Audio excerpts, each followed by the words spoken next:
لە دوای یاری خولی پلە دوی کوردستان لەسەر یاریگای فرانس و هەریری هەردوویانەی حاجیاوە و شێخان بێگەیشتن. براوە یاریەکە سەر دەکەوت بۆ خولی پلێک و دۆڕاویش لە خولی پلە دوو دەمایەوە، هەر بۆیە یاریەکە با ڕکابەرێکی بەهێزەوە دەستی پێکرد. حاجیاوە لە هێرشەکان دەست پێشخەر بوو. شێخان بەم هێرشە مەترسیدارە وەڵامی دایەوە. لە ناوەڕاستی نیوە یەکەم ناوبژیوان لە بێئاگایی یارزانانی حاجیاوە لێدانێکی سزای بۆ شێخان ئەژمار کرد. عەبدولمونعیم ئەحمەد تیپەکەی بە گۆڵ یەکەم پێشخست. حاجیاوە لە هەوڵدا بوو ئەنجامەکە یەکسام کاتەوە، بەڵام نیوە یەکەم بەم ئەنجامە کۆتایی هات. لا نیوەی دوم حاجیاوە بە دوای گۆڵی یەکسانیەوە وێڵ بوو. هاوڕێی جەلال لێوەی نزیک بوو، تۆپەکەی بەرستون کەوت.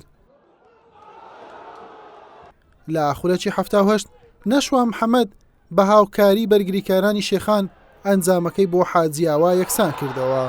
یاری بە یەکسانی گۆڵێک بۆ هەر لە یەکیان کۆتایی هات. بۆ یەکلاکردنەوەی تیپی براوە پەنابرایە بەر لێدانەکان یەکلاکەرەوە لە خاڵی سزا. حاجیاوە لە کۆی سێ لێدان دوو لێدانی لەدەستدا. شێخانیش هەر چوار لێدانەکەی خۆی کردە گۆڵ و لە یاریەکە براوە بوو.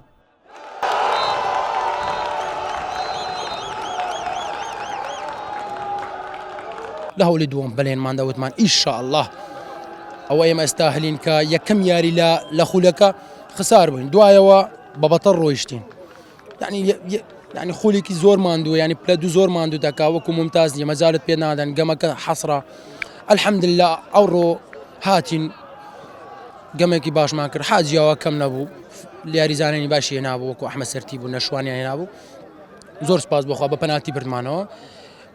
ئیشاڵڵا هەلێکی باشتر بۆ یانی حاجیاوە، یانی شێخان بەڕاستی ئیستاهلە. ئەو چەندین ساڵ هەر لە پلە دوو ئەو ئازارەی هەیە. بەدڵنیایە دەبینی هەموو یاریزانەکان زۆر دڵخۆشن. سپاس بۆ خودای گەورە.